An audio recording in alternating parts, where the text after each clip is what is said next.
ভাতা এবং কার্ড নয়, এদেশের যুবক এবং তরুণদের প্রত্যেকের হাতে কাজ তুলে দেওয়ার চেষ্টা করতে হবে। মাননীয় স্পিকার, বিএনপি সরকার গঠনের আগে এদেশের মানুষের জীবনযাত্রার ব্যয় বৃদ্ধির সমালোচনা করেছিল, কিন্তু সরকার পরিচালনার বাস্তবতায় এসে এদেশে তারা বিদ্যুৎ, জ্বালানি, গ্যাসের দাম সমন্বয়ের নামে মূলত দাম বৃদ্ধি করেছে।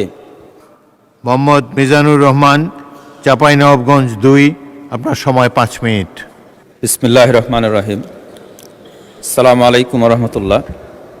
মাননীয় স্পিকার, আপনাকে ধন্যবাদ এবং আপনার মাধ্যমে মাননীয় অর্থমন্ত্রীকে ধন্যবাদ জানাচ্ছি ইতিহাসের একটি সর্বোচ্চ বড় বাজেট এই মহান জাতীয় সংসদে উপস্থাপন করার জন্য।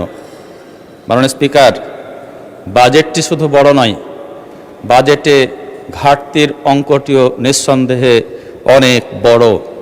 সুতরাং এই ঘাটতি পূরণ করার জন্য সরকারকে দেশি এবং বিদেশি ঋণের ওপর নির্ভর করতে হবে। সরকার যদি বিদেশি আন্তর্জাতিক দাতা সংস্থাগুলোর কাছ থেকে ঋণ নিতে পারে, এটা কিছুটা ভালো, ইন্টারেস্টের হার কম, ঋণ পরিশোধে সময় পায় বেশি, এদিক দিয়ে এটি ভালো। কিন্তু বর্তমান পরিস্থিতিতে এই বিদেশি ঋণ পাওয়ার নিশ্চয়তা অনেক ক্ষেত্রেই কমে গেছে। দেশীয় খাত থেকে আমাদের দেশের ব্যাংকগুলো থেকে যদি ঋণ গ্রহণ করে, তাহলে এমনিতেই ব্যাংকগুলোতে যে ঋণ খেলাপির সংখ্যা বৃদ্ধি পেয়েছে, অধিক পরিমাণে ঋণ গ্রহণ করলে আমাদের এই ব্যাংক খাতগুলো একসময় দেউলিয়া হয়ে যেতে পারে। মাননীয় স্পিকার, বাজেটের একটা বড় চাপ হচ্ছে ইন্টারেস্ট পেমেন্ট। এই ইন্টারেস্ট গত 25-26 অর্থ বছরে, যেটা প্রায় 1,22,000 কোটি টাকা ছিল, এই অর্থ বছরে একটা বড় অঙ্কের ঋণ পরিশোধ, সুদ পরিশোধ করতে হবে।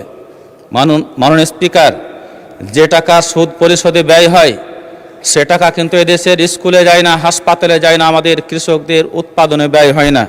সুতরাং এই বড় বাজেট দিলেই শুধু হবে না, বাজেট বাস্তবায়নের দিকে আমাদেরকে নজর দিতে হবে।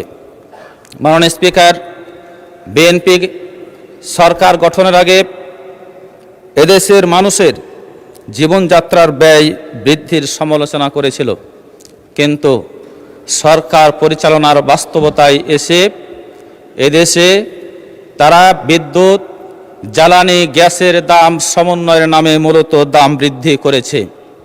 মাননীয় স্পিকার, যার ফলে আমাদের উৎপাদন, কৃষি এবং শিল্পে উৎপাদন ব্যয় বৃদ্ধি পাবে, মূল্যস্ফীতি বাড়বে, জীবনযাত্রার মান অসহনীয় হবে এবং ধীরে ধীরে দরিদ্র মানুষের সংখ্যা বৃদ্ধি পাবে। মাননীয় স্পিকার, বিশ্বব্যাংকের তথ্য মতে বাংলাদেশে বর্তমানে দরিদ্র মানুষের সংখ্যা প্রায় 4 কোটি।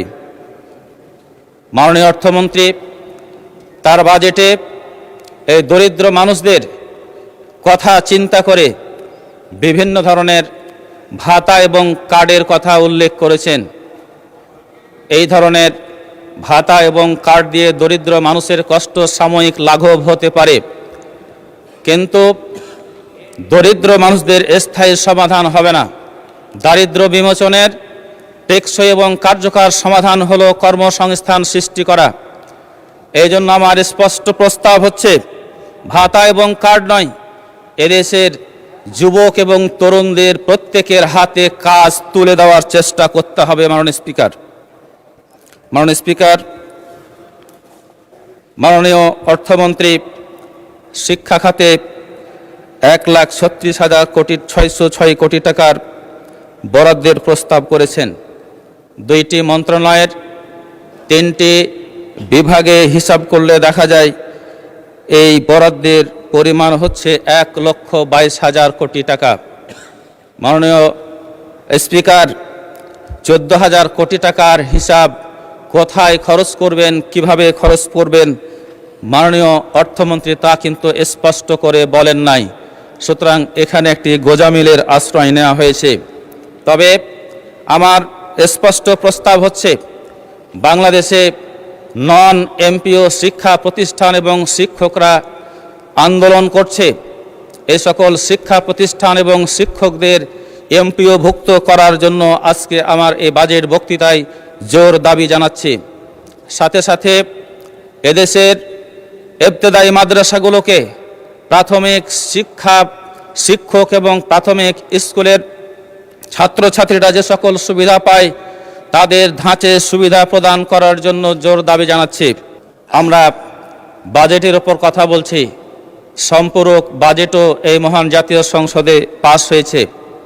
মাননীয় স্পিকার, মাননীয় সংসদ সদস্যরা অনেক টাকার সম্পূরক বাজেটও পাস করেছে, কিন্তু এই সংসদ সদস্যদের আবাসিক ফ্ল্যাটগুলোতে থাকার জন্য যেটা দেওয়া হয়েছে তার জানালা দরজার পর্দাটি এখনও পর্যন্ত ঝোলানো হয়নি মাননীয় স্পিকার। সুতরাং জোর দাবি জানাচ্ছি, আমরা শুনেছিলাম যে আমাদের এই ফ্ল্যাটগুলোতে একটি করে ওয়াশিং মেশিন এবং মাইক্রো ওভেনও দেওয়া হবে। এই পর্দা, মাইক্রো ওভেন এবং ওয়াশিং মেশিনগুলো আপনার মাধ্যমে পাওয়ার জোর দাবি জানাচ্ছি। মাননীয় স্পিকার, আপনাকে অসংখ্য ধন্যবাদ।